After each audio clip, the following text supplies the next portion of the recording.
करते रहे कोई। बीजेपी एक और आइए, समाजवादी पार्टी एक, रिजल्ट पर मत दबा दीजिएगा सर। हाँ, बीएसपी एक और आइए, रुको आम आदमी पार्टी एक और आइए, बीएसपी एक, क्या कहता है थोड़ा धक्का नहीं। बीएसपी एक, आइए आइए भाई, आईएनसी कांग्रेस एक, खाता खुला, आइए, बीएसपी एक और आइए, आम आदमी पार्टी एक और आइए, ठीक है, बीएसपी एक, ठीक है, एक और आइए, एक और आइए, आ जाइए। 3000 क्षमता है इसकी वोटिंग मशीन की। ठीक है, बहुत क्षमता। 3000 की कैपेसिटी है। हाँ। आ जाइए आप यहाँ दवाइए, आप दवाइए। बीएसपी एक और किसी को वोट हाँ दीजिए, अभी समय है, चलिए। बीएसपी एक और दवाइए। बीजेपी को एक और वोट मिला और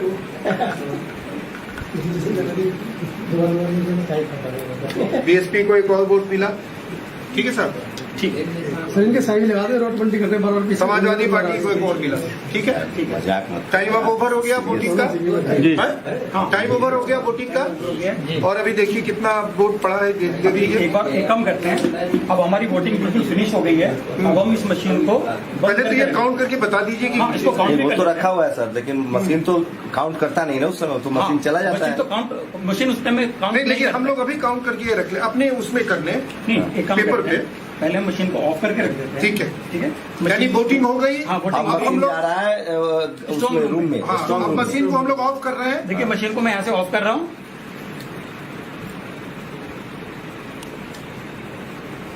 मशीन ऑफ हो गई। अब मैं इसकी बैटरी भी निकालूंगा। इसकी बैटरी भी निकाल रहे हैं, पूरी तरह से ऑफ कर रहे हैं इसको। निकालिए,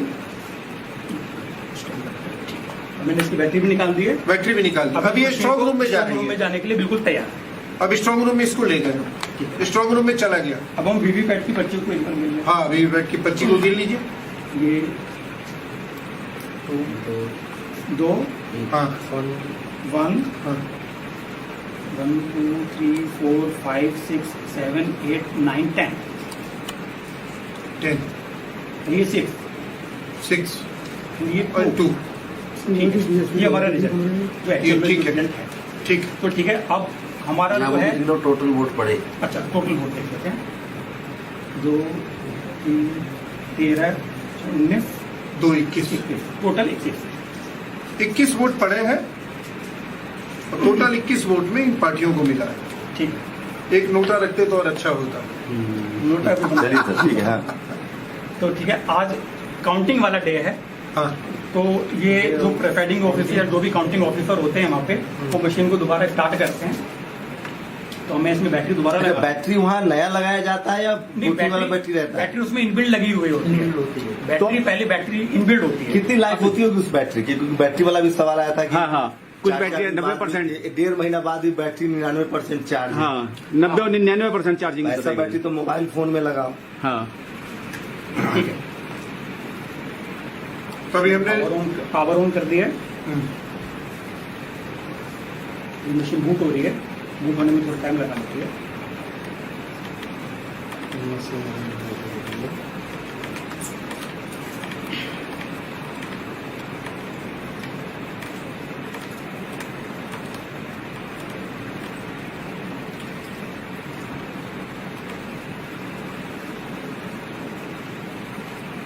ठीक है, मशीन स्टार्ट हो चुकी है। मशीन स्टार्ट हो चुकी है, अब काउंटिंग हो रही है। मशीन के फाइनल काउंटिंग। मशीन के ऊपर एक मैसेज आ रहा है, press button T for result. ठीक है, अब हम रिजल्ट का बटन प्रेस करेंगे और फिर हम इसका रिजल्ट देखेंगे फाइनली क्या डिस्प्ले कर रहा है। रिजल्ट का बटन प्रेस करो। हाँ, रिजल्ट का देखिए, अब रिजल्ट का बटन दबा रहे हैं ये। अभी काउंटिंग हो गई फाइनल एक तरह से, अब ये दबा रहे हैं रिजल्ट का बटन। हाँ जी, अब आप वोटिंग देखिए क्या है, इसमें क्या रिजल्ट शो हो रहा है। अब देखिए इसमें क्या आ रहा है। बीजेपी 10, बीजेपी 10, कांग्रेस 1, बीएसपी 2, आप 6, एसपी 2। उलट गया ना, बीजेपी बीएसपी का उलट गया। यानी कि बीएसपी के जो सारे वोट हैं उस वोट में कितने वोट? 8 वोट। 8 वोट यहाँ शिफ्ट हो गए। ईवीएम जब दोबारा चालू हुआ, रिजल्ट के लिए खोला गया इसको, तो ये बीएसपी, एक बार आप ईवीएम को सब कैमरे मोबाइल के पास लेके दिखा दीजिए। बीएसपी को 10 वोट मिले थे, हाँ, ईवीएम वो को वोट दिखाइए। ऊपर आ गए, और बीजेपी को जो 2 वोट मिले थे, हाँ, वो दिखा रहा है, ईवीएम दिखा रहे हैं हम लोग। ये देखिए, जब ईवीएम खुला है तो वीवीपैट में एक सेकंड सर, इधर सामने और थोड़ा क्लोज लाइए। और क्लोज। ये देखिए, जब वोटिंग हुई थी, वीवीपैट का पहले रिजल्ट दिखा दे रहे हैं। वीवीपैट का रिजल्ट है बीजेपी 2, INC 1, BSP 10, आप 6, सपा 2। और जब ईवीएम खुला है, यही ईवीएम बीजेपी तो 10 बीजेपी को चला गया है, एक कांग्रेस, हाथ हटाइए ना सर थोड़ा, हाँ, एक कांग्रेस को 1 गया है, BSP को 2, आपको 6, आपको 6, और समाजवादी पार्टी को 2। समाजवादी पार्टी और आप वाला ठीक है। हाँ, ज्यादा जो वोट गया है वो चला गया एक बीजेपी के जो पास। इसका मतलब ये हुआ कि जो विनिंग पार्टी है उसका वोट स्वैप हो गया। वो बीजेपी के पक्ष में शिफ्ट कर गया, यानी कि स्वैप कर गया। अब बताएंगे जो डेमो दे रहे हैं कि ये चला गया। ठीक है सर, ये हो गया। अब बताएंगे जो डेमो दे रहे हैं कि ये कैसे हुआ। हाँ जी, सीरियल में जी। अब ये बताइए, ये चमत्कार हुआ कैसे? बताते हैं सर। एक्चुअली जैसे जैसे टेक्नोलॉजी एडवांस हो रही है और वैसे वैसे टेक्नोलॉजी का दुरुपयोग होने के चांसेस भी बढ़ रहे हैं। अगर टेक्नोलॉजी एक अच्छी चीज के लिए बनी है तो उसका दुरुपयोग इतनी बुरी तरीके से हो सकता है कि वो डिस्ट्रक्टिव हो सकता है। जैसे फॉर एग्जांपल, अगर हम परमाणु ऊर्जा का देखें, अगर हम परमाणु ऊर्जा को यूज करें तो उसका एटम बम भी बन सकता है और उसका पावर न्यूक्लियर रिएक्टर भी बन सकता है। तो जैसे जैसे टेक्नोलॉजी एडवांस होती जा रही है, वैसे वैसे इस टेक्नोलॉजी के अंदर तो फ्रॉड के जो चांसेस हैं वो इतने ज्यादा सीवियर और इतने ज्यादा खतरनाक है कि आम आदमी उसको नहीं पहचान पाएगा किसी भी कंडीशन में। इलेक्शन कमीशन जो कहता है कि उनकी जो मशीन है कि वो मशीन हैक नहीं हो सकती, कहने मात्र से ये चीज प्रूव नहीं हो सकती है कि अगर कोई व्यक्ति कोई व्यक्ति विशेष या कोई संगठन को ये बोल सकता है कि इलेक्ट्रॉनिक की जो चीज है वो बायस तरीके से काम नहीं कर सकती, ये बात कथन बिल्कुल सत्य नहीं है। अगर हम इलेक्ट्रॉनिक्स और टेक्नोलॉजी करते हैं वो बात वो बिल्कुल अवैज्ञानिक है, क्योंकि जो इलेक्ट्रॉनिक्स का जो डिवाइस होता है उसके अंदर जो कंपोनेंट्स होते हैं, हम उसको किसी भी तरीके से सॉफ्टवेयर के थ्रू या फिर हार्ड कोड करके हम उसको किसी भी तरीके से अपने मन मर्जी के अकॉर्डिंग उससे काम करा सकते हैं। वही काम मैंने छोटी सी मशीन के अंदर किया। एक्चुअली मैं वैज्ञानिक हूँ, मेरे को इलेक्शन वगैरह से कोई लेना देना नहीं है, लेकिन जब इलेक्शन के अंदर जब टेक्नोलॉजी घुस गई है तो हम लोगों के भी कान खड़े हो गए कि भाई जब इलेक्शन में टेक्नोलॉजी घुस गई है और टेक्नोलॉजी का इस तरीके से दुरुपयोग हो सकता है, मैं ये नहीं कह रहा हूं कि दुरुपयोग हुआ है, लेकिन दुरुपयोग होने के पूरे चांसेस होते हैं। इलेक्शन कमीशन कहता है कि जो उनकी वोटिंग मशीन है उसके अंदर RTC होता है। RTC का मतलब होता है रियल टाइम क्लॉक। जो रियल टाइम क्लॉक होता है वो मशीन के अंदर एक क्लॉक चलती रहती है, जो आपके मोबाइल फोन में जो टाइम आता है वो बिल्कुल सेम टाइम हमारे इस वोटिंग मशीन के अंदर भी चलता रहता है। इससे मशीन ये डिसीजन ले सकती है कि कब तो मॉक टेस्ट हो रहा है और कब फाइनल वोटिंग हो रही है। इस मशीन के अंदर जो लॉजिक चल रहा है वो यही है कि पहले इस मशीन को पता हो जाता है कि अभी वोटिंग का टाइम नहीं है, अभी मॉक चल रहा है, मेरे को बिल्कुल ठीक काम करना है, तो मशीन आपको बिल्कुल ठीक काम करके दिखाएगी। अगर आप इसके ऊपर 10 मॉक करा दीजिए, 50 मॉक करा दीजिए, वो बिल्कुल ठीक आपको रिजल्ट दिखाएगी। और जैसा हम बटन दबा रहे थे तो वोटर को दिख रहा था कि उसका वोट बिल्कुल सही दिशा पे जा रहा है, क्योंकि हम जिस पार्टी का बटन दबा रहे थे वही पार्टी का इसमें वोटिंग जो डिस्प्ले दिख रहा था वो दिख रहा था। और जब हमने मॉक का रिजल्ट देखा वो भी बिल्कुल ठीक आ रहा था। लेकिन जब हमने फाइनल वोटिंग की और फाइनल वोटिंग करने के बाद मशीन को पावर ऑफ करके रख दिया, इसकी बैटरी भी निकाल के रख दी, और उसके बाद जो, क्योंकि सर देखिए इसमें क्या है, किसी भी इलेक्ट्रॉनिक मशीन को टेस्ट करने के लिए हम उसके आउटपुट को इनपुट से वेरीफाई करते हैं। किसी भी मशीन को अगर टेस्ट करना हो तो उसके आउटपुट को उसके इनपुट से वेरीफाई करते हैं। लेकिन इलेक्शन में क्या होता है कि हम सिर्फ आउटपुट देखते हैं, इनपुट नहीं देखते। इनपुट गोपनीय होता है, इनपुट गोपनीय होता है। जो भी मतदाता होता है वो अपना इनपुट देता है। इनपुट क्या होता है मशीन में? इनपुट होता है बटन दबाना, मशीन का बटन दबाना इनपुट है, और जो आउटपुट होगा वो होता है ये हमारा रिजल्ट दिखना डिस्प्ले पे, वो आउटपुट होता है।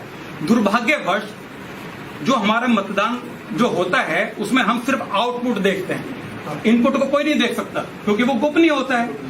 और गोपनीय होने के कारण हम इसको किसी भी एंगल से वेरीफाई नहीं कर पाएंगे। इसको वेरीफाई कब कर सकते हैं? जब हमने इसका डेमो लिया और हमने इस डेमो को हमने सबके सामने देखा कि इस बंदे ने किसको वोट दिया है, इन महाशय ने किसको वोट दिया है, तो वो हमने इसको पेपर पे नोट कर लिया। क्योंकि अब हम इसको- वीवीपैट ये जो भी आउटकम आ रहा था, जो भी बटन दबा रहा था, वो भी हमने इसको नोट किया। नोट करने के बाद फिर हमने इस मशीन को बंद किया। बंद करने के बाद जब हम काउंटिंग वाली डे पे मशीन को दोबारा ऑन किया, रिजल्ट देखा तो रिजल्ट बहुत ही चौंकाने वाला था। मशीन को कैसे पता चला कि भाई आज काउंटिंग का डे है? आप जब भी सर्किट में देखेंगे, फिर देखिए ये मशीन जो मैंने टेक्नोलॉजी बनाई है, एक छोटे से गांव में मैंने बैठ के बनाया और मैंने इसको 10 या 15 दिन में बैठ के बना दिया था। जहां पर इलेक्शन कमीशन में जहां पर भी ये टेक्नोलॉजी डेवलप होती है, वहां पर पूरी इंजीनियर्स की पूरी टीम लगी हुई होती है, एक से एक धांसू वहां पर इंजीनियर्स होते हैं और वहां पे मशीन का जो एल्गोरिथम होता है, क्योंकि जो सॉफ्टवेयर जो होता है एक तरह की कथा होती है। कंप्यूटर भाषा में जो सॉफ्टवेयर होता है एक तरह की कथा होती है कि भाई ये बटन दबाएगा, रिजल्ट कहां पर जाएगा, रिजल्ट जाने के बाद जब वो फाइनल में जब रिजल्ट देखेगा तो पहले वो डेट भी चेक कर लेगा। कोडिंग बोलते हैं इसको, जिसको सॉफ्टवेयर की कोडिंग बोलते कोडिंग हैं। बोलते हैं। और जो कोडिंग जो होती है वो कंप्यूटर भाषा में काफी सारी कोडिंग की लैंग्वेजेज होती है, जैसे जावा होती है, सी होती है, .NET होती है, काफी सारी कंप्यूटर लैंग्वेज होती है। दुर्भाग्य बस हमारा जो मतदाता है वो टेक्नोलॉजी का टी भी नहीं जानता। हमारा वोटर बिल्कुल नहीं जानता। हमारा जो वोटर होता है उसको खाली इस बात से मतलब होता है कि मैंने बटन दबाया, भाई पर्ची दिख गया, मेरा वोट बिल्कुल ठीक दिखा, फिर चला गया। लेकिन फाइनली वो वोट कहां पर जाके स्टोर होता है मेमोरी के अंदर, उसको वो कोई नहीं देख सकता। और दूसरी बड़ी बात, ये जो इलेक्ट्रिक वोटिंग मशीन होती है, जो इसका डेटा होता है वो डिजिटल डेटा होता है। आप उसको वेरीफाई काउंट नहीं कर सकते हो, that is not a physical object. लेकिन जो बैलेट पेपर होता है that is a physical object. You can count that paper so many times and the result will be same. अगर आपने उस मत पेटी को 1000 बार भी आप उसके पर्चियों को गिनोगे तो 1000 बार भी अगर उसमें 800 वोट डला हुआ है तो उसमें 800 ही शो करेगा। लेकिन जो ये इलेक्ट्रॉनिक जो सिस्टम है, इसका जो डेटा होता है वो बाइनरी फॉर्म में होता है। आम आदमी तो बात छोड़ो, उसमें जो इंजीनियर होता है वो भी नहीं गिन पाएगा, क्योंकि जो डेटा होता है वो बाइनरी फॉर्म में होता है। बाइनरी फॉर्म में खाली इसको कंप्यूटर ही रीड कर सकता है, आम आदमी या इंजीनियर भी उसको रीड नहीं कर पाएगा। ठीक है। दूसरी बात, अब मैंने आपको बताया था कि ये जो इलेक्ट्रॉनिक्स जो सर्किट है इसमें एक आरटीसी मॉड्यूल होता है जो सबसे खतरनाक है। वही बताता है कि कौन सा है वो, कौन सा? देखिए ये मशीन में एक छोटी सी चिप लगी हुई है, हाँ। इसके अंदर क्लॉक चलती रहती है हाँ। और इसके अंदर खुद इनबिल्ट इसकी खुद की बैटरी होती है। अच्छा। अगर मैं इस बैटरी को निकाल भी देता हूं तो आप इसमें देखिए एक छोटा सा सेल लगा हुआ है, छोटा सा सेल लगा हुआ है। ये जो आरटीसी मॉड्यूल होता है ये सभी डेस्कटॉप में होता है। सभी जितने भी इलेक्ट्रॉनिक डिवाइस जो तारीख पे रियल टाइम में काम करते हैं उसका सभी पे लगा हुआ होता है। तो बस ये छोटा सा लॉजिक वाला मैंने जो बनाया ये प्रूव करने के लिए कि भाई जो इलेक्ट्रॉनिक्स है, ये जो सॉफ्टवेयर का जो ये भी एक तरह का इलेक्ट्रॉनिक्स का यंत्र है, हम इसको जैसे प्रोग्राम कर देंगे ये वैसे काम करेगा। यानी कि आपके ऊपर डिपेंड करता है कि आप कैसा रिजल्ट चाहते हैं, Yes. वैसा इसको बना सकते हैं। बड़ी आसानी से बना सकते है मतलब जैसा हम रिजल्ट चाहेंगे वैसा इसको बना सकते हैं। हैं। हम ये भी चाह सकते हैं कि भाई मुझको उस वाले इलाके से हारना है, हाँ, वो भी बना सकते हैं। वो भी बना सकते हैं। हाँ, वाह। नंबर 2 यानी जीतने का भी बना सकते हो, हारने का भी बना नंबर 2 सकते हो। कौन आएगा ये नंबर भी वो भी तय बना करें। सकते हैं। और नंबर 1 मेरे किसको पास आना है, नंबर नंबर 2 2 किसको आना है। बल्कि अगर मैं इसके एडवांस लेवल में जाऊं तो मैं 100 मीटर दूर बैठ के अपने मोबाइल पे ये देख सकता हूं रियल टाइम में कि एक पार्टी को कितने वोट डल रहे हैं। और ये भी हो सकता है कि जैसे मान लीजिए कि 540 लोकसभा की सीट है जी। तो हमने कहा कि सोचा कि 400 में ही यही मशीन का जो काम है जी, जी। ये 400 में ही 400 इलाके में ही करते हैं, क्षेत्र में ही करते हैं। ठीक है। 140 में हम ईमानदार दिखने की कोशिश करते हैं Yes. कि वहाँ वोटिंग बहुत फेयर हुई है, ऐसा भी हो सकता है। सर देखिए सर, ये पॉलिटिकल क्वेश्चन है, इस पे मैं कोई कमेंट नहीं करूंगा। मैं सिर्फ I will only answer the technical question. हाँ हाँ।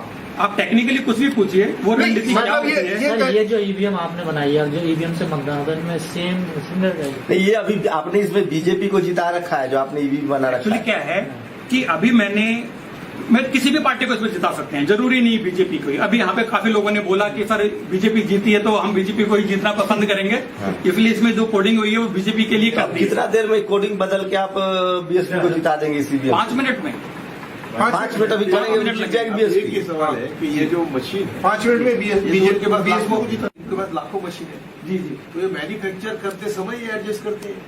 सर मैं आपको बताते हैं, जब ये मशीन कहीं जो OEM जो इनके OEM है, ओरिजिनल इक्विपमेंट मैन्युफैक्चरर, वो BL एंड CEIL की कंपनी, ECIL कोई कंपनी है, हैदराबाद को बनाती है।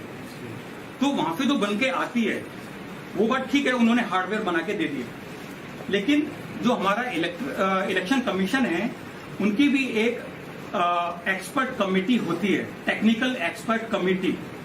जो हमारा इलेक्शन कमीशन है उसके पास भी एक टेक्निकल एक्सपर्ट कमेटी होती है, और जो हमारा जो OEM जिससे मशीन बन के आ रही है वो उनके ही गाइडेंस में काम करके उसका सॉफ्टवेयर डेवलप करते हैं। जी, जो बेल है या फिर जो ECIL है, उनको इस बात से कोई मतलब नहीं है कि ये कौन से मतदाता क्षेत्र में जा रही है। मैन्युफैक्चर करना भेज दिया, बस उन्होंने मैन्युफैक्चर किया, कोई हार्डवेयर रेडी इलेक्शन किया, स्टडी में आया। ये हार्डवेयर सॉफ्टवेयर किसके देखरेख में डेवलप होता है? चुनाव आयोग।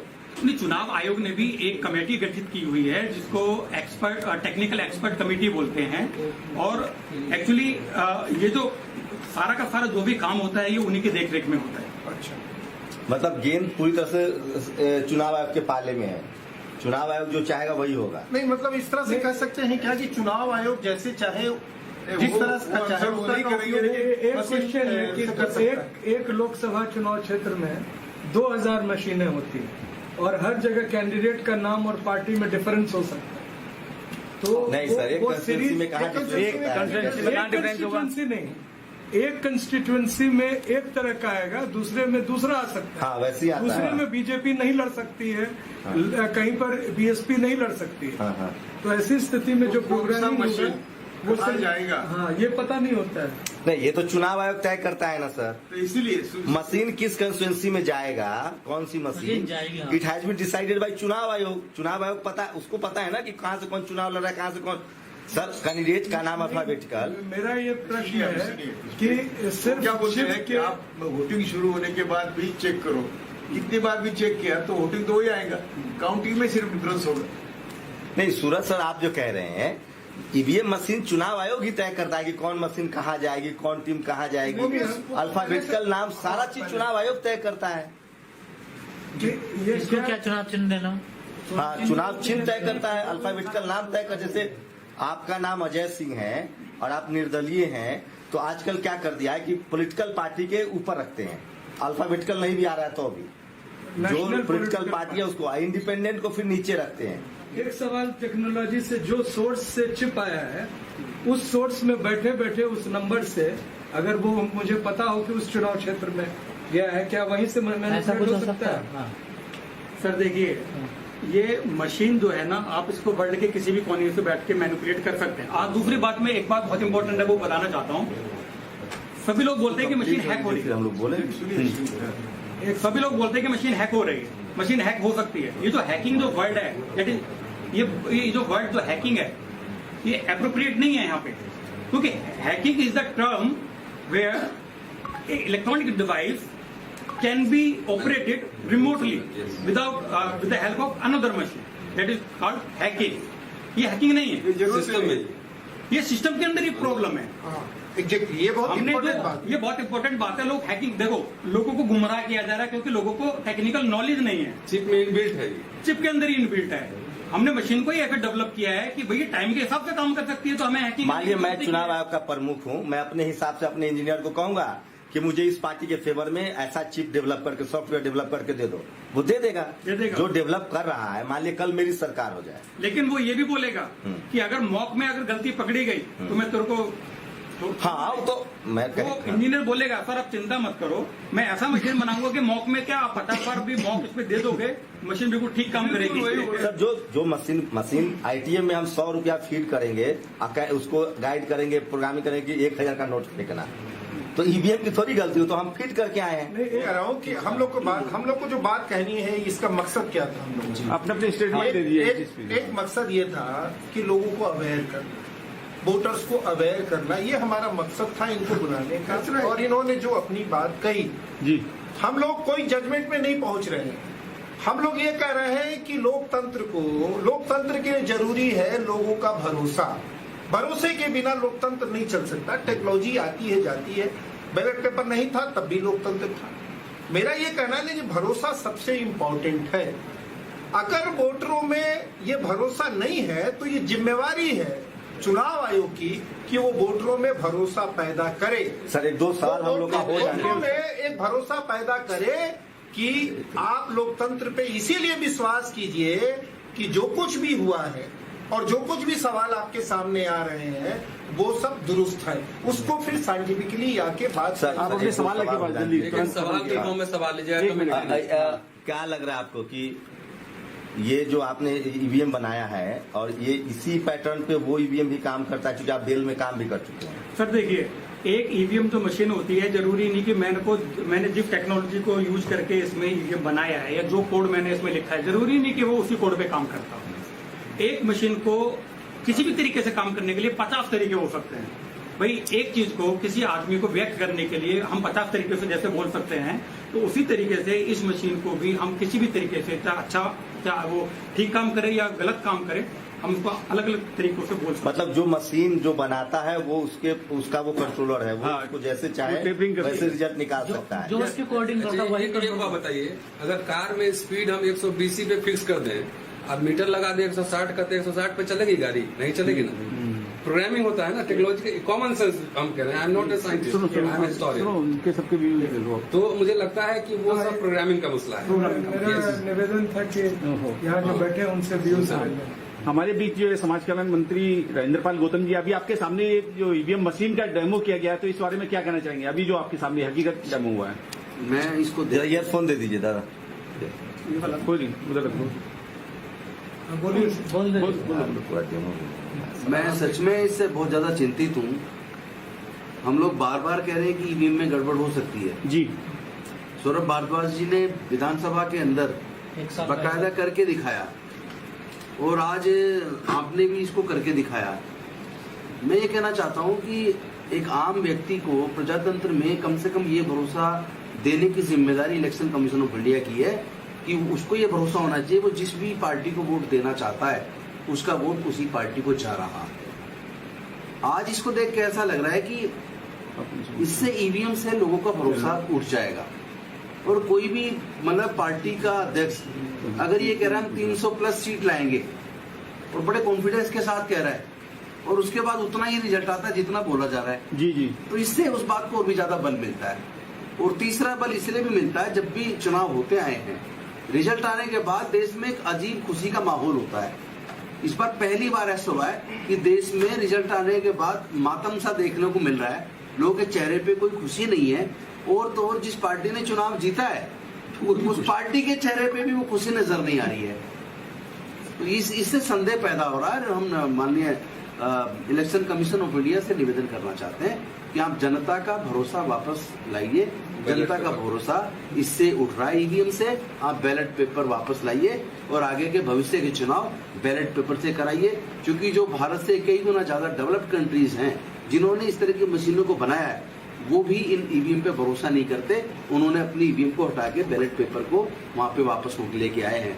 और यहाँ तक कि जर्मनी में तो केवल 2 वोटर कोड गए और 2 वोटर को भी भरोसा वापस देने के लिए उन्होंने बैलेट पेपर वहां कंपलसरी कर दिया और ईवीएम को हटा दिया। लेकिन मंत्री जी 8 तारीख को हम लोग एक सांकेतिक कैंडल मार्च निकाल रहे हैं दिल्ली यूनिवर्सिटी के अंदर शाम को लगभग 6 बजे। और बाकी पूरे देश में हमने सबसे आह्वान किया है कि सब लोग अपने अपने बैनर तले अपनी बैनर के माध्यम से इसी तरह कैंडल मार्च निकालें, ताकि कम से कम एक आवाज बुलंद हो और इलेक्शन कमीशन के कानून तक ये बात पहुंचे कि देश में जनता प्रजातंत्र के अंदर आज ईवीएम पे भरोसा नहीं कर रही है।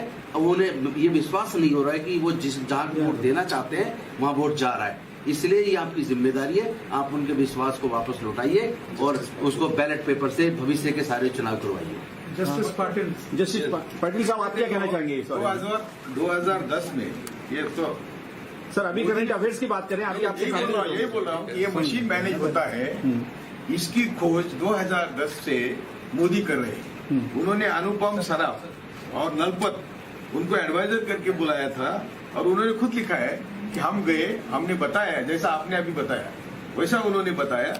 वो तो सारा मुझे मेरे सामने आपका आधार कार्ड भी बदल सकता है, बदल देता है हमको पुणे में। वो गए थे, उन्होंने सलाह लिया, यानी मालूम हुआ कि पानी मैनेज होता है। उसके बाद सुब्रमण्यम स्वामी बोलता है 2014 में कि मशीन तो मैनेज हुआ है, लेकिन वो मोदी की वेव थी, कुछ मशीन से टिकट आई है इसलिए। सुब्रमण्यम स्वामी और मैं खुद भी पिटिशनर था सुप्रीम कोर्ट में, मैंने भी पिटिशन किया था सुप्रीम कोर्ट। सुब्रमण्यम स्वामी का अलग था, मेरा अलग था, और तब सुप्रीम कोर्ट ने खुद ऑब्जर्व किया है कि ये पिटिशन, ये मशीन रिलायबल नहीं है, and therefore it should be verified. वो जो वोट करता है उसको मालूम होना चाहिए कि हम किसको वोट दिया, इसलिए वो वीवीपीएटी की तरतूद करने को सुप्रीम कोर्ट ने ऑर्डर दिया था। इलेक्शन कमीशन ने खुद प्राइम मिनिस्टर को लिखने के बावजूद भी इसके लिए पैसे नहीं मिले। बाद में जब मिले तो अभी आप देख रहे हैं कि नाम भी आता है तो भी वोट दूसरे को जाता है। और ये मध्य प्रदेश के एक कलेक्टर ने दिखाया था टीवी पर कि देखो वीवीपैट भी है, वीवीपैट बटन दबाया, वीवीपैट आ गया, वो दूसरे का आता है। ये नहीं, दूसरे वीवीपैट अपने हाथ में है, उसका बीजेपी को वोट गया, लेकिन जाता है दूसरे को। ये दिखाया उधर मध्य प्रदेश में भी। तो इसका मतलब ऐसा है। दूसरी बात, तीसरी बात, कि दुनिया में कोई भी ऐसा नहीं कहता कि ईवीएम डिपेंडेबल है। 191 कंट्रीज में सिर्फ 18 कंट्रीज ने ईवीएम को एक्सेप्ट किया है। जिन्होंने मैन्युफैक्चर किया उन्होंने भी नहीं कभी इसका इस्तेमाल किया। तो इसका मतलब क्या है कि मशीन मैनेज होता है। और हम थोड़े आगे जाके कहते हैं कि मैं जस्टिस कृष्णायर और जस्टिस सावंत का शिष्य हूँ। उन्होंने वहां जाके इन्वेस्टिगेशन किया था। 5 साल में जितना मोदी ने झूठ किया है, 10 साल में वहां और 5 साल में यहाँ, तो ये मशीन जब मैनेज होता है तो मोदी शाह जैसे आदमी मशीन की पूजा करेंगे या मैनेज करेंगे? तो मैनेज तो किया है। इसलिए हम कहते हैं कि ये इलेक्शन नहीं है, ये फक्त ईवीएम सरकार है, ये चुनी हुई सरकार नहीं है। आपका क्या आंदोलन है इस मशीन को लेकर? हम हमने शुरू किया है, आंदोलन शुरू किया हमने 30 मई से 30 मई से, और मुंबई में किया। 8 जून को हम सब देश भर में कैंडल मार्च में भाग लेने वाले हैं।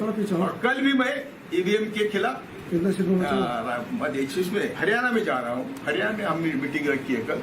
मैं देश भर में मीटिंग ले रहा हूँ। ये जो आपका जो कहना है कि हम क्यों कर रहे हैं, हमको मालूम है कि हमारी शत्रु इतना बलाढ्य है, तो भी हमको लड़ना तो हमारा काम है। जब मैंने मोदी चुन के आया तो मैंने लिखा है मेरे फेसबुक पर कि ये मेरे जैसे संघर्ष करने वाले को ये काम करने की संधि है। हमारा संघर्ष में जीवन है, इसलिए हम काम करते हैं, ना हमको किसी को दिखाना है।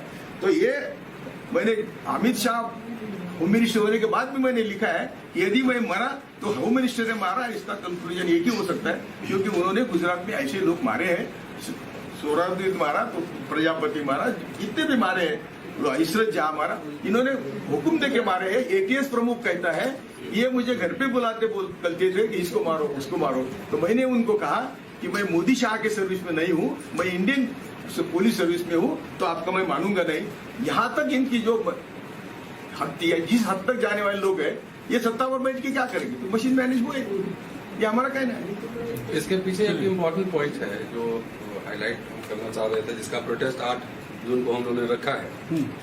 पॉइंट ये है कि ये 21वीं सदी की बूथ कैप्चरिंग है, कि 20th सेंचुरी में बूथ कैप्चर करते थे लोग, और खास तौर से वैसे समय में कि जबकि दलित बहुजन थोड़ा सा वोट देने के लिए कोशिश कर रहे थे।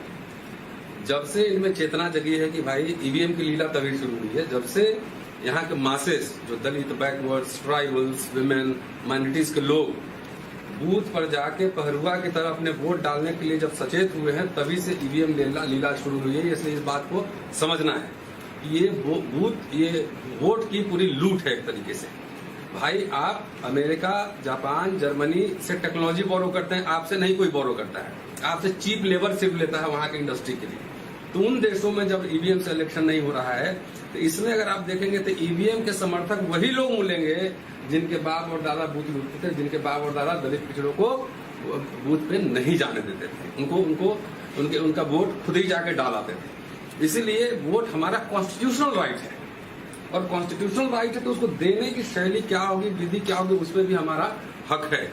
अभी ऐसा नहीं कि ये ईवीएम जो है सिर्फ एक विधि है, पोस्टल बैलेट तो आ ही रहा है ना, पोस्टल बैलेट आ रहा है। तो जब 2 विधि चल रही है तो हमको मान लो कि पूरे देश की आवाम कह रहे हैं कि हमें बैलेट पेपर से देना है वोट, तो इलेक्शन का सुप्रीम कोर्ट भी सुप्रीम नहीं है। सुप्रीम कोर्ट इस देश में अगर सुप्रीम है तो वो संविधान है। जब संविधान में कहीं प्रावधान था कि ईवीएम से चुनाव होगा, एक आदमी एक वोट, सबसे बड़ा अधिकार था। तो जो सबसे बड़ा कॉन्स्टिट्यूशनल राइट है उसकी डकैती हो रही, ऐसा हम लोग को लगता है। इसलिए इसके खिलाफ संविधान बचाओ संघर्ष समिति 8 जून को आपके माध्यम से देश के तमाम संगठन, इस आंदोलन पे किसी व्यक्ति किसी संगठन का कॉपीराइट नहीं है।